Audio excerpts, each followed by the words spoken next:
And thanks for joining us for another Blunt Business on CannabisRio.com. Glad to have all of you with us. For my next guest, it's been almost 3 years since New York State legalized adult use cannabis, yet as of January 2024, and as we're recording this program, there are only 43 dispensaries reported operating in the Empire State, according to the New York State Office of Cannabis Management. Now, my next guest is now operating at a dispensary in the Bronx, thanks to some startup help from the New York Social Equity Cannabis Investment Fund. I'm here and joined by the CEO of Statis Cannabis, that's Statis Cannabis, Christian Chavez. Christian, thanks for being on. Thank you. I appreciate it. Thank you for having us on, and good morning. Good morning to you too. Thank you for making time. There's a lot they're going to bring up that we can go ahead and refer to, but as I wanted just to let people know in the program, if you're listening to Blunt Business all this year, you'll know that I've taken some time to talk to quite a few owners of licensees in Illinois and New York. Well, New York for this particular episode, but for Illinois in specific, and learning about the intricacies and the obstacles that are going on in the social equity licensing process. The time it's taking from the license being given to the groundbreaking of a facility to the delays in inspection so that a temporary facility has to be put in place before the permanent facility can be allowed. All this working around, it's been a lot. And with that said, it really doesn't matter, first of all, about for those of you that are obtaining a social equity license, it's crucial that we're learning throughout every episode we talk about this, the importance of the business acumen that you have. And if you do not have that business acumen yourself, find someone that can help you with this, find the right people that can, and bring them on board to go ahead and help make this possible. So for yourself, Christian, I noticed you've been, a professional, 17 years plus commercial real estate experience, 5 years in the cannabis industry, and you've done some key acquisition initiatives in New Jersey and Chicago, and you've also driven substantial revenue growth and return on investment for key stakeholders. So you have people that can work with you. You've been a proven asset to many companies and many, other entrepreneurs out there, specifically when it comes to acquiring, renovating, and managing multiple real estate investment projects across urban communities in New Jersey and Chicago. So now let's go move forward into where we are currently. So Statis Cannabis Company is the first legal adult use cannabis dispensary in the Bronx, and the location first opened up a temporary location. First of all, then relocated to your permanent location in the Mount Eden section of the Bronx late last year. And now 1 year ago, we were talking on this program, maybe a little bit before that, but we were discussing Housing Works Cannabis, the first social equity license, CAURD, conditional adult use retail dispensary license. And that opened in Manhattan in December 2022. And they also went through a similar process. We didn't get to talk to them, but I'm glad we're talking to you about this. So I want to hear from you the obstacles you dealt with to work around the building process and what financial setbacks you had to incur. Absolutely. And be happy to share. So, I think that the initiative and the concept was all fantastic from the state of New York. I think the issue was the execution and rollout, and it's, kind of similar in nature in multiple states. But New York, I think, had the best plan, but probably the poorest execution. So some of the challenges, that we're dealing in New York is, we were fortunate enough, just to kind of go back in time, we opened our doors on July 6, 2023. So we were very fortunate to open 1 month before the injunction. And the reason for that injunction is because, like I said, it was poor execution. The lawmakers dropped the ball on a few things, and they left some holes open. And I think even to this point, we're dealing with another potential injunction. Who knows whether it's going to stick or not, but there is another lawsuit pending. I'm going to talk about that in a moment, but I want to also ask now. Sure. So it's July of last year, you actually opened up. Was this a temporary or was this a permanent facility? No. So that's, kind of an interesting story here. So we obtained our license November 2022. We opened up our doors at our temporary location on Tremont on July 6th. It is now January 23rd, and we're still in our temporary location. Now, however, our temporary location is built out almost like a full-blown permanent location, but we were supposed to move to the Yankee Stadium area, which we still are, quite some time ago. The injunction, the delays since August really kind of, we took a hit on timing. As helpful as, DASNY and the Social Equity Fund have been, I mean, the OCM is inundated. It's very difficult to get replies. So, there's 400 plus licensees, card licensees, but there's just not enough support to act quickly. And the challenge that my fellow card holders have is that you can have funding, or you can have DASNY behind you with the Social Equity Fund. You can have a location that you brought to the table or one that they brought.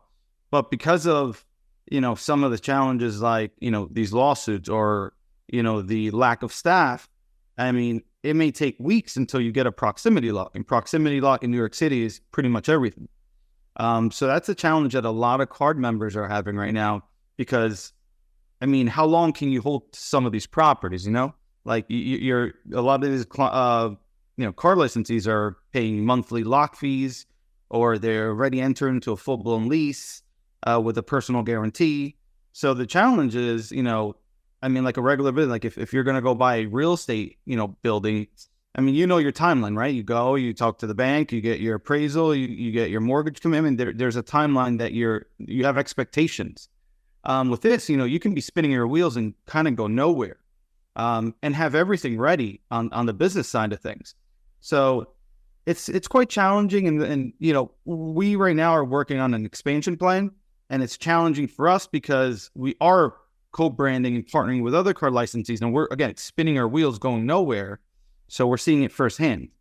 We have multiple locations that, we just haven't had an answer if we can move into or not. And we are burning money every single month. So, I mean, great, we have our doors open, but my fellow card members and friends of ours that we have in the industry, I mean, some of them are close to bankrupt because of this. So, I mean, it's just some of the challenges I'm describing, but it's not an easy one. Again, it's the execution and the lack of staffing and the turnaround time is really quite a big issue. I can imagine, and I'm thinking, when I talk about Housing Wars, I try to go back and think about how long ago they started with theirs. I think it was 3 months. I think it was for them to go ahead and go from the temporary to the permanent, but 6 months now going on this. What can you tell me that's been said about, now obviously you're hearing about the reasons why, but when you talk directly to the OCM or to the governing bodies that will allow you to move forward through inspection and allow you to open up in Mount Eden, what are they telling you? I mean, I wouldn't put it all on them for Statis not moving to their permanent location. That was more of the delay on the injunction side of things. Right. So that delayed the entire process. But, with our co-branding deals with other card licensees, it's the only way that we can, expand on Statis at the moment. We're firsthand, working with these card licensees, and I mean, there's no responses. I mean, I have a few of our colleagues and partners have emails to the OCM, and they're asking, hey, we submitted our postcard application with a location that we're paying for every single month back in early December. It is now mid to end of January. Where do we stand? Is there somebody else in the area? Are you granting us this approval for this location?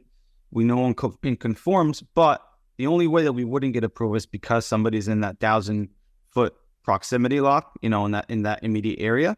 But we just need answers. The card community needs quick answers because, I mean, we're not MSOs. We don't have tens of millions of dollars at our disposal. And it's burning holes to our pocket, and it's impacting families and businesses, and it's just a huge domino effect. I mean, this is a lot of, fellow incarcerated individuals. This was their dream, and yeah, we're getting really impacted by the lack of communication and the delays and the lawsuits and the holes in the agendas here. So it's unfortunate and very, very sad. And even then, with all that hardship you've gone through, because I mean, for whatever money you're making right now successfully, it's still about, you still have to go maintain a second facility that you can't operate, which I can only imagine what kind of deal that's all about. But let's go ahead and talk about the lawsuit itself. You mentioned a couple of times, which, and again, we're not trying to go in, I'm not trying to go in, put down the OCM or these bodies that are trying to go and do this. We're just asking for answers. We're just asking what can be done here. Now, so last month, a New York judge approved settling a lawsuit filed by a group of service-disabled veterans, granted the group a provisional license and paving the way for more than 400 provisional licensees to open cannabis dispensaries. But the settlement terms that were not made public when the Cannabis Control Board approved the settlement blocked the issuance of new conditional adult use retail dispensary licenses until April of 2024. So I believe this is a lawsuit that will be one of those that would be affecting licensees like yours for moving forward to your new facility. So you're also currently working on obtaining a license to expand into Manhattan and to the Times Square area. So again, I mean, it's the same process here. Where are you on the process now for the Manhattan location? Are you able to get to the point where you can get to a temporary facility, or is that also on hold?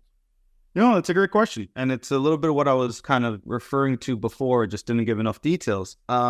We have multiple Manhattan locations, up from uptown all the way downtown, that we are, basically paying into these rents or lot fees, and are tied in with landlord and leases for multiple locations. So I guess the issue with these card licenses not getting responses, we can't even get to a temporary location. So we can't even get a temporary approval to open up our doors. Now, the concept here is, hey, OCM, is this good or no? Or do you approve us? If you do, all right, now let's start our construction process and come inspect, and we open up our doors. But we're not even at the point of it's a yes or no. It's most likely a yes eventually if no one's in that area, but we can't open up a temporary location. We can't open up a permanent location. The Cannabis Grower Showcases, if you know what that is, which I can talk about and elaborate, those stopped on 12/31 of last year, which we were doing very well with that up in White Plains as a temporary location we had. So, we're very restricted. So like you said, Statis is doing okay. We're doing well. People are getting to know us. We've got, built brand recognition, but, at the same time, we initiated on this expansion plan early on last year, and, with the inability to open up temporarily or permanently anywhere else and no answers from the OCM is genuinely burning pockets through, ourselves and our fellow card members. So it seems that there's no one in sight, and I hope in the next couple of weeks we have a little bit more clarity and some approvals from the OCM. And the irony is that they're working on the general application pool already, but the 400 plus licensees that can't even get a response, right? Doors that have leases in place and are spending money. So that's just completely ironic to me how, we're going to approve another 250 to 500 licenses, from my understanding, when the first 400 and change, some that have the money and have the locations, can't even get answers to open up our doors. Because imagine, if you want to go and just be able to go and handle the market that we have so far and try to go ahead and, reach the demand that New York State's going to have, or especially in New York City alone, and trying to figure out what are you going to do to go ahead and help take care of that market. It's so much that there is that you can only do so much of. And it's like, when I thought about last March, I went to New York City because I was there for the Final Eight, the NCAA tournament. And I just remember I was there also. I was because my alma mater, Florida Atlantic, went there to the Final Four, and they went and played at Madison Square Garden. Love that game. Yeah. Love that venue, by the way. There's so much spirit in that place. You can just feel like it's history. The Mecca of basketball. So, and I loved it. I mean, it was a little bit, you could tell they've been either renovated again, but I loved it. And I love my experience in New York every time I go. I've been about 7 or 8 times in the last 10 years. Or no, more than that, actually. That's been since 2006? Yeah, been going for a long time. But you know what? Great place. Oh, no, I agree. But now, when it comes back to it, what I was thinking about was that, okay, when you think about any just large-scale retailers, how, okay, if you want to see Dwayne Reed, you want to go to Walgreens drink Dwayne Reed, right? Or Dunkin' Donuts or Starbucks with Dunkin', right? Not Dunkin' Donuts, just to take the donuts off. You're thinking about like, okay, every couple of blocks, you're seeing these all located everywhere. And you would think cannabis, retail dispensaries should also be in that same proximity, multiple locations, which is what you're trying to do in Manhattan. I mean, because it is pretty difficult to go and say, okay, in New York City itself proper, if you're going to go walking, are you going to walk 20, 30, 40 blocks to get to, a particular cannabis dispensary when you have others in closer proximity, unless you're able to build in proximity multiple locations close enough to make it so that it's not an overly expensive cab ride, or it's easy to get on the subway up and back and get down there. Like, I mean, the strategy to go and just get that just to service the public anyway must be difficult, and this just adds to the process. So, like, what do you tell me in terms about what you're doing right now from a real estate standpoint? Obviously, you have the understanding of location, where you want to go ahead and put these locations on, regardless of the obstacles of trying to get them open. But what can you tell me about the strategy for yourself, starting off in the Bronx and then saying, okay, and you said you wanted to be near Yankee Stadium, that's where you have it now. The plan would be then Times Square, then you have other Manhattan locations. Talk to me about the location process. Well, I mean, internally as as a team, and our business strategy here was quite simple. I mean, we kind of branding ourselves as an urban luxury brand, to be able to reach a broad audience with high quality products and very high quality service. So we're trying to be in certain pockets that we feel fit. There's a certain certain amount of foot traffic, obviously. An area that can help within our logistics. We also do delivery. So we are kind of working from all the way from Westchester County, Bronx, where we are now, into, one or two uptown, midtown, as you mentioned, and going all the way to one or two downtown and into Brooklyn. So if we get our way and all the stars are aligned, we can potentially have 4 or 5 stores by the end of the year. However, it's like, I'm going to compare it to real estate. If you and I go ahead and partner up and buy 5 multifamilies and renovate them and put them on the market, or try to refinance them and rent them, I mean, that's up to you and I, right? I mean, the only holdup might be, a city permit or construction, regular business details and hiccups that occur in any business. But the issue with this is we're doing all of that, just like we're renovating a house on the real estate. Like we have the lease, we control it, but we're in limbo. I mean, and every month that we are in limbo is less money in our pockets. Right. Instead of doing 4, 5, 6 stores, I mean, if this takes another 6 months, I can't commit to, 5, 6 stores for Statis. We might be at 3.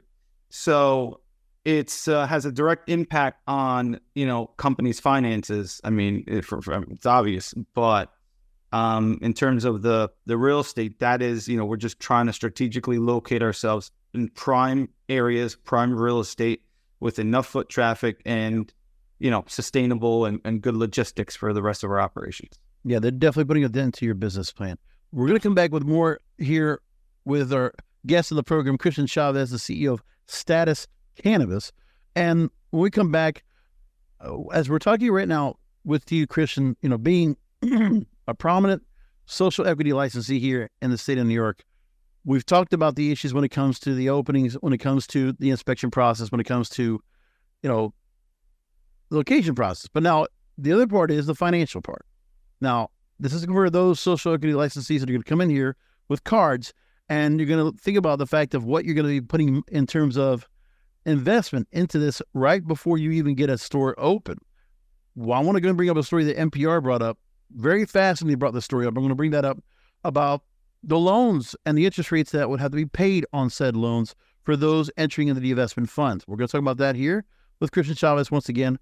You're on Blunt Business. And by the way, if you want to look at the website while we are going to the break, make sure to take a look at statiscannabis.com, STATIS cannabis.com. take a look at that when we go to break. Rolling into some sponsors, but we'll be right back with more Blunt Business. Welcome back to Blunt Business. I'm here with Christian Chavez, CEO of Statis Cannabis. Story from NPR really got my attention. I thought I'm really glad I get to ask you about this. So the story, the program is called The Indicator from Planet Money. So this is what they wrote in their, it was a particular piece that they put on their program. Quote, New York initially had set up a $200 million social equity fund, but licensees we spoke to, like Carl Anderson, said the process to get this money has been slow and frustrating. Anderson explained, quote, every day the question becomes, is this worth it? Is it worth the stress? Is it worth the bills that are mounting? Because I'm certainly mounting a bunch of lawyer fees.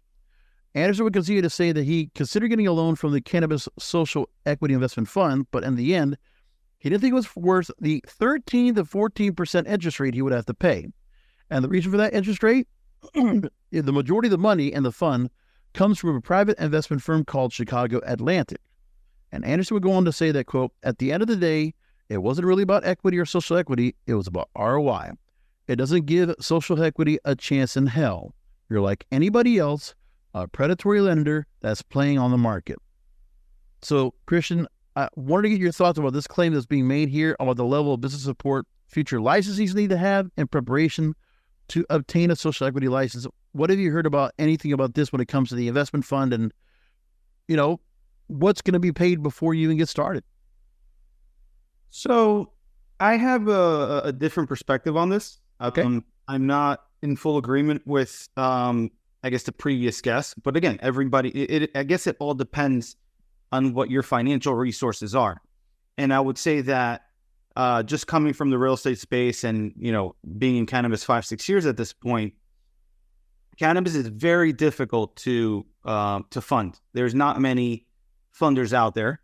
The reason predatory is used so much, that term, is because somebody willing to take the risk in cannabis and something that's federally illegal and that is just a business is just highly risky. And they're going to want more. And what I've come across, I mean, I have a background in finance, you know, raising capital for obviously real estate projects and now cannabis. Right. And I would say that, I mean, most of the investors in this space, they are double digits, you know, interest, and most of them want equity kickers. So I think there's pros and cons to using the fund. I think that we initially, you know, just so you know, we jumped in through the fund, but because it was a temporary location, they gave us some support, some cabinets, some paint. They did some stuff. We did 70% of it, but they did assist. So I have nothing bad or good to say about them. They were there. They were they're supporting us. We were fully, you know, we had a great management team and we were, you know, fully equipped to do everything. But with their support, we moved quicker. The thing is that I don't think it's an issue with the 13, 14, 15%. Actually, I think that is a very reasonable interest rate for this type of business, especially that they, they kind of, there's no personal guarantee or anything. It's just attached to the license. So no lender out in this space is going to give you a loan that without a PG, without any collateral. So right. I think first off, I think it's a great offer. The challenges that I see are two major challenges. One is speed. By the time that they give you a location, I mean, you're going to have 1,000 licenses open. So we had to bring a location in. And that's what I think some card members, you know, didn't realize. You can't just sit back and wait for this DASNY program to fix itself because they have good ideas. They're working on execution. You have to attack. You have to work daily. You have to figure out how to get your store open. And that's exactly what we did. We went side by side with the fund. Even we didn't get to our permanent, but we were able to submit multiple locations for their approval. And thankfully, we opened a month before the injunction. If we didn't do that, again, I know dozens of people and friends that were waiting and they didn't get anything. Now, you know, you have other scenarios, you know, like Smack, you know, for example, Smack Village was one of the first ones open. Mm-hmm. They got their location. That's a great location. Beautiful build out. Yeah. They were fortunate, but that's not the case for all 400 and change licensees. But now comes down to those that are getting the social equity. It's not just being qualified for a license that you think that everything else is going to be taken care of. I think, listen, I'm not going to think that people don't realize if you're getting to be a social equity licensee, where is the money coming from? Like thank you NPR for reporting this. Okay, it's a public-private partnership. They're taking it with a private equity firm or a private investment firm, and they're the ones that are doling out the money. But then it's got to be paid back. It's a loan. It's not going to be anything where it's going to be, forgiven and all. It's like, this is not government assistance. For anybody to think that was going to be the case here, it's not. I mean, sure, like you said, there might have been some assistance here and there, but not enough to go ahead and, carry you all the way to the finish line of getting your building built out, and then you're ready to go ahead and just start making money on it. No, you're going to start paying back the government. Or who they're getting to go ahead and give out the investment fund and to put out that $200 million that they, gracefully, and graciously actually go ahead and offered for companies to go and get themselves up and going. But this is the part where, with a lot of social equity licensees, we're hearing some of those things where, okay, just the application fee alone is, tens of thousands of dollars, and that's already put somebody in the hole right away. So where is the money going to be coming? Where is the funding going to be coming from in the first place? I mean, people just have to understand that if you're going to come in here, this guest from NPR, by the way, it's not somebody I brought on. It's just what NPR brought on, but I thought they had this first person account. They brought this information forward, and wasn't about equity or social equity, about ROI. Well, why do you think they want to, social equity, it's a do-good thing, but for those that think it's going to be performative, okay, there's a good nature to what social equity is, but it's still a business at the end of the day. What they're doing is offering business opportunities for those that might not have had the opportunity to get in the first place. Legacy operators, for example. That's a great choice of words. I think it's the opportunity that they're putting out in front of you. That is very well put. It's a business opportunity that they created for these individuals like ourselves, like our card license. So it's not, there's no free funding, there's no free partnership, there's no, they do give you assistance as much as you like, but in terms of, you're paying for that assistance. So just like any business. So it is a loan. It's 100% loan. That's a good thing, in terms of, fully funding you. But there's caveats. In order to play the game, you have to pay for that application. It is costly. You have to talk to, you have to have attorneys. You have to have a consultant. Granted, there was some nonprofits assisting some of these card members like us.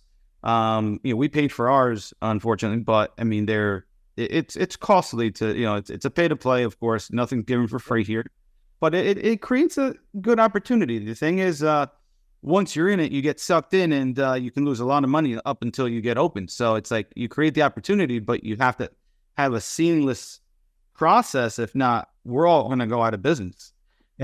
It's not a sustainable way to expand or to run. There's a lot of people that left their jobs to embark on this venture to open up this dispensary, and they don't have responses yet from the OC. But I'll tell you, for those that are able to go and make it through, I would imagine you also knew, Christian, you and your wife, when you put this together, that you would know there would be some obstacles, there would be some kind of red tape, the things that got to go around, that the process might not come across so smoothly. You planned for that. And any other social equity license you have talked to, I've noticed the ones that have been successful are the ones that have the business acumen and understanding, we're going to have to go through all this. And also, I want to make sure I have the right people on board to help me go through this. So yesterday I talked to a couple of guests we're going to have on the program on an upcoming episode. One person is, very well sound and experienced in construction, Army veteran from the Gulf War. His wife is a CPA. He's an MBA. They get it, man. They work together in construction and various other areas in accounting and investment and financing. They get it. They have so much experience, and they decided to go into this route together. And they figured it out. I also had a great guest, Keyshawn Warner with Days Cannabis.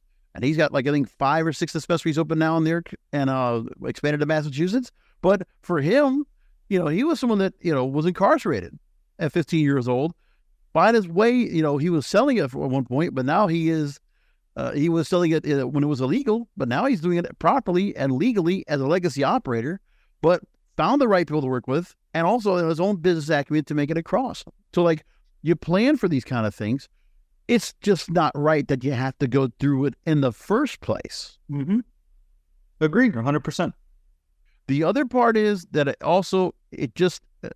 with every social equity, like I said, I brought up legacy operators because it's always a part of like, for all those that are getting the licenses, that I want to see legacy operators, those that have been not just getting employment, but they have a chance at ownership. They can also run and operate and become entrepreneurs again in the business that, hey, at that time, was illegal, but still, if they're able to go ahead and show that they have, proven their way, they can go ahead and be legit, let them be legit. That's what I want more than anything as part of the process. Now, the other part is that we're still dealing with a rampant illicit market problem, and that's been continued to talk about. So they've had reports of an estimated 1,500 stores selling cannabis without a license in New York City.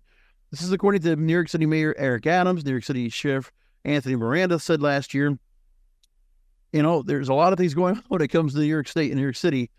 They have their own issues with, Eric Adams, really up and at it about asking for the federal government to help with the immigration problem and all the immigrants from making their way up to New York City and other areas.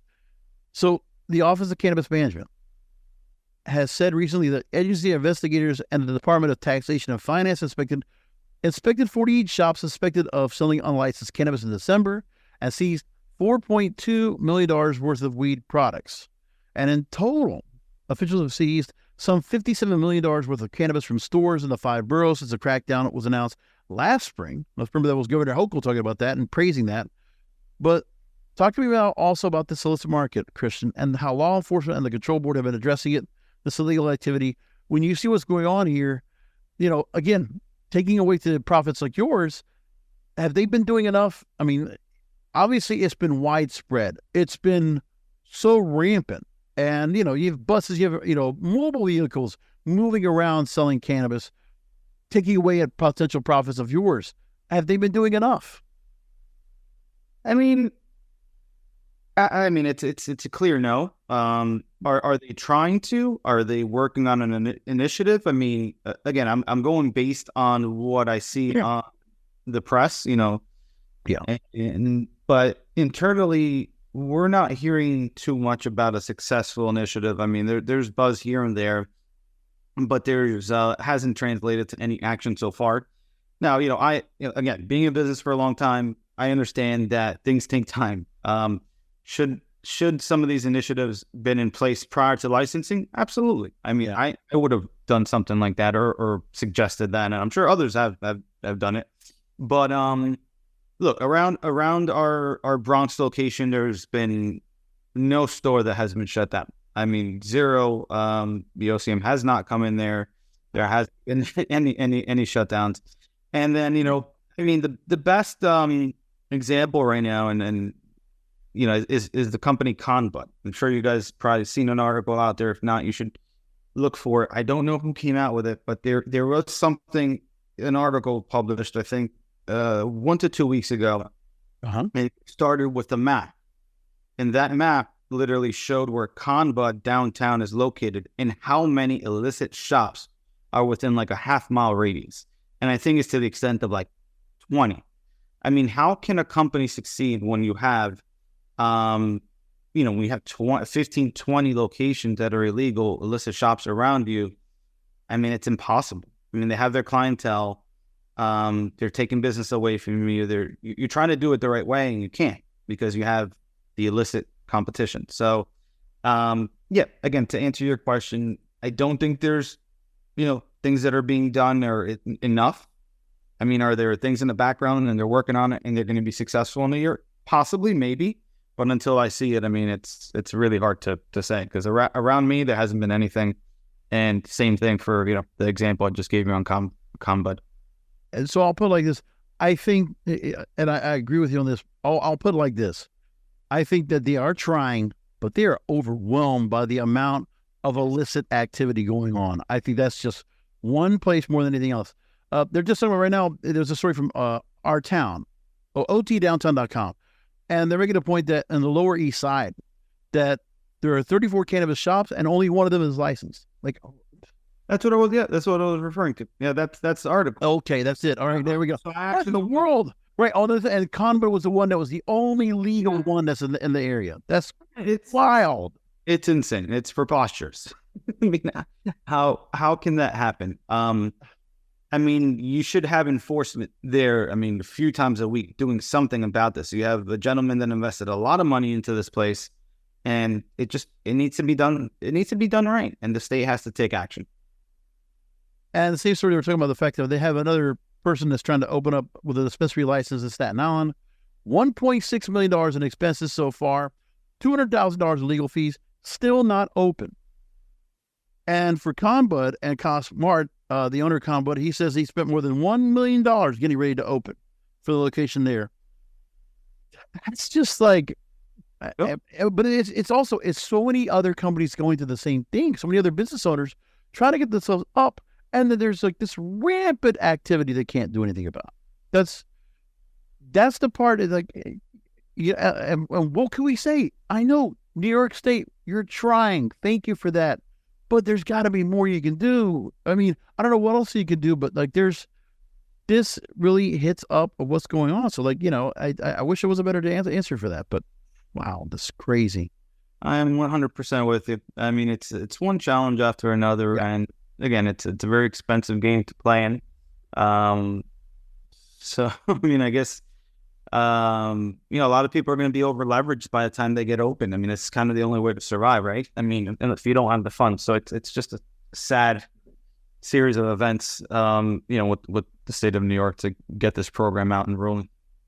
Exactly. So we're going to go and come on back. I want to go and just focus just on Statis itself and just, let's go ahead and put a nice, happy ending to this in terms of just, let's go and look on the positive side. You're here, you have the temporary up, you are getting your product out to the community, and we're going to get a chance to go ahead and find out more about it. And also you're doing a lot when it comes to doing delivery services for the Bronx and Manhattan.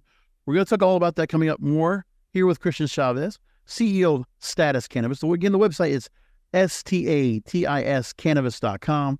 Great conversation with Christian. We'll go ahead and continue it and finish things up right after this.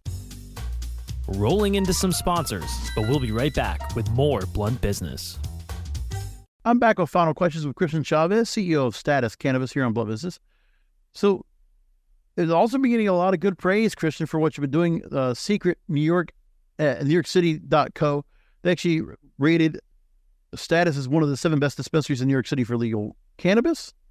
Love to hear that. And a lot of good names that are also put in the same vein as this, but I'm glad to see that you also got brought into this. And the fact is that Statis Cannabis is a minority and woman-owned cannabis business. You're emphasizing on cannabis culture, celebrating cannabis culture community.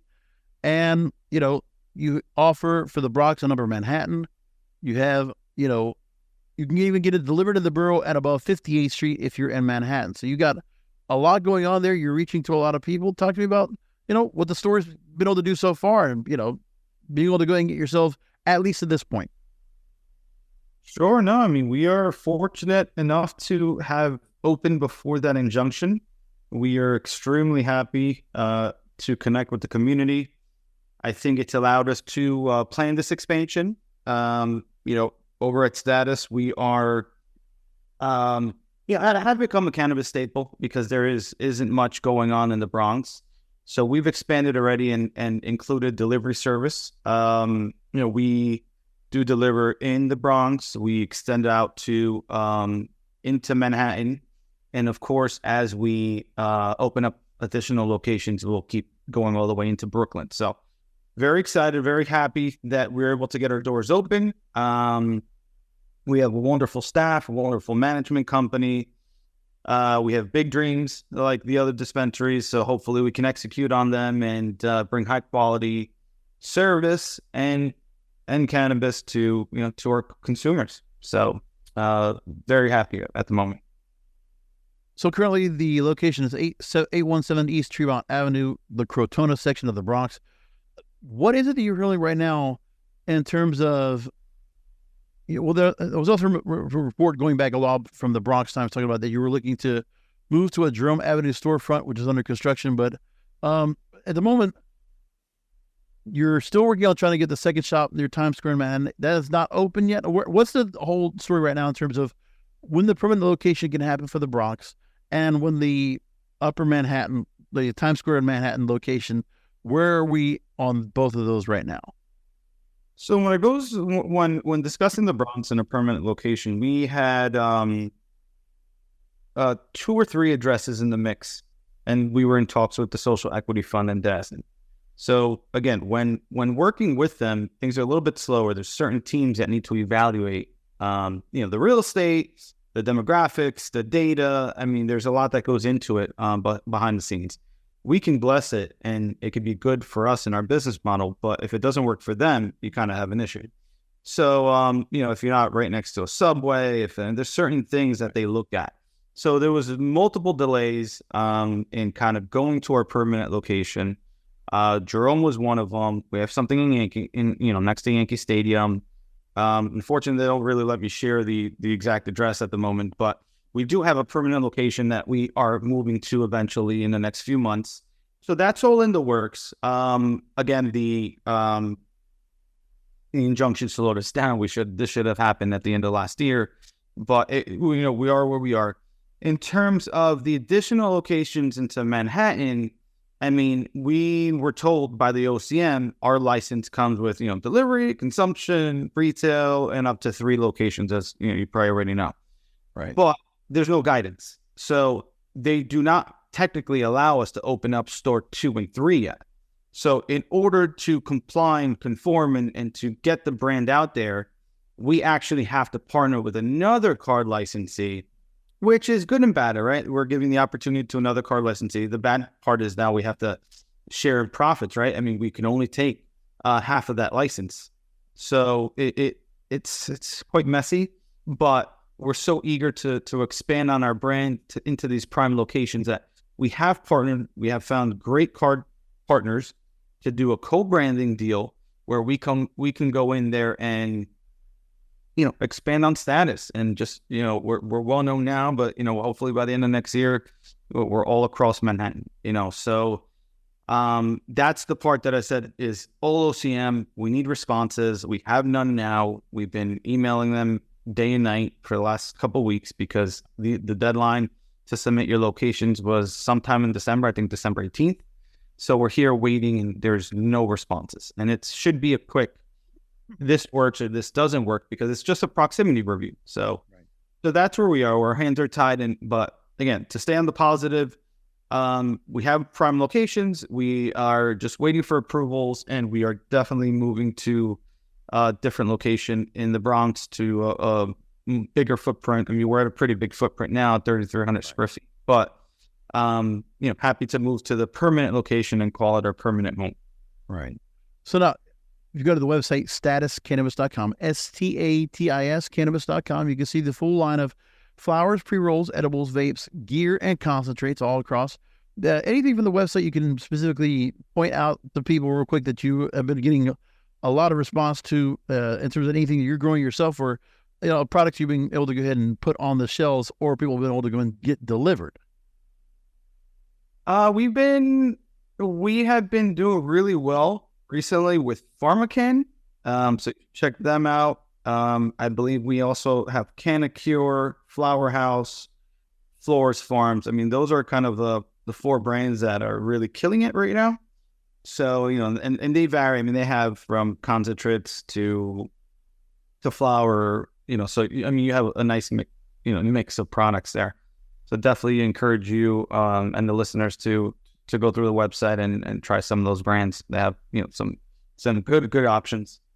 Yeah, I've seen quite a few names that you have in here. I was seeing Live Well and Jetty Extracts we're pretty familiar with as well. Yes. Exactly. A lot of good products you have across here. And also for those that looking for delivery, if you're in New York City and you're within the delivery area, $100 minimum delivery for products from there. But so far, I mean, how's the foot traffic been going in? Obviously, that's the most important thing when it comes to New York City for any business. There's a little foot traffic. You're getting people walking into the door and finding your location. What's the experience been so far? It's been very good. I mean, it's what we expected. We are not close to any major transportation other than buses. So we are definitely, like I said, staple in the community. I mentioned it often because we are kind of your community legal dispensary. And, we have a lot of repeat customers, and, we've built off of that on the delivery side of things.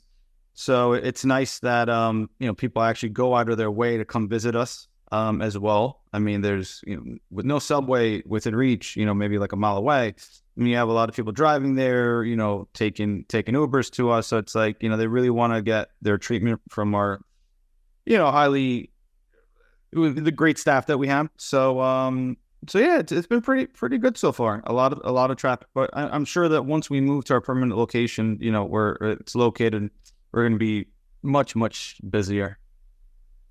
I'm sure of it.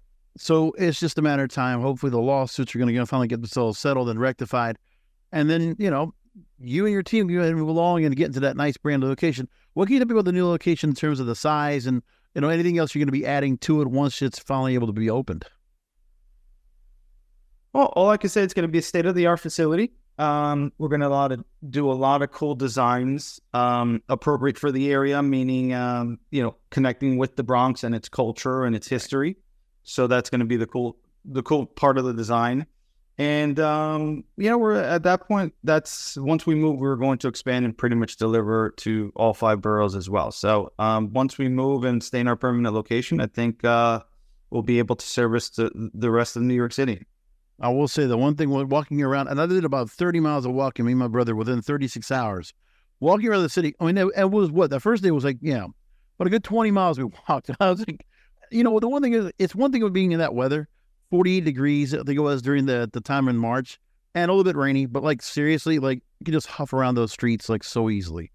And I enjoy the walking. It was just wonderful. Finally got to the Central Park this time around. But one thing I'll tell you, those delivery boys on the bikes, my God, those guys you're coming out of nowhere.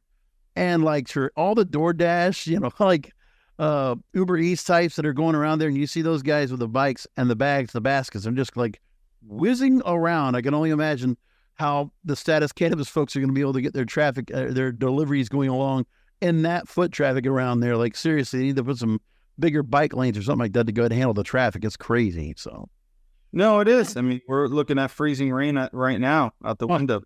So very difficult to get around, but that's why we're here. We're committed to serve the clients, in snow, rain, sleet. We're ready. Well, you have to be. I think, come on, it's part of the climate. It's the city itself. Well, if you ever get yourself down to South Florida where I'm at, it's nice to go visit New York City when I get a chance, when the time is right. But if as much as I can, I'll stay around 70 degrees where I'm at here in South Florida. It's been pretty nice. Enjoy. But I hope to get back to New York City very soon. I love the city. I feel like it's like a second home. I love it. So I wish you nothing but the best, you and your team. And thank you for making time to go and talk to me about the whole social equity process. It really was enlightening to go and learn about the whole experience. Thank you again, Christian. No, thank you for having us. I appreciate it. So again, both of us here with my guest, Christian Chavez, CEO of Statis Cannabis. Again, the website again is STATIS, cannabis.com. Thanks for listening in, and we'll talk to you next time.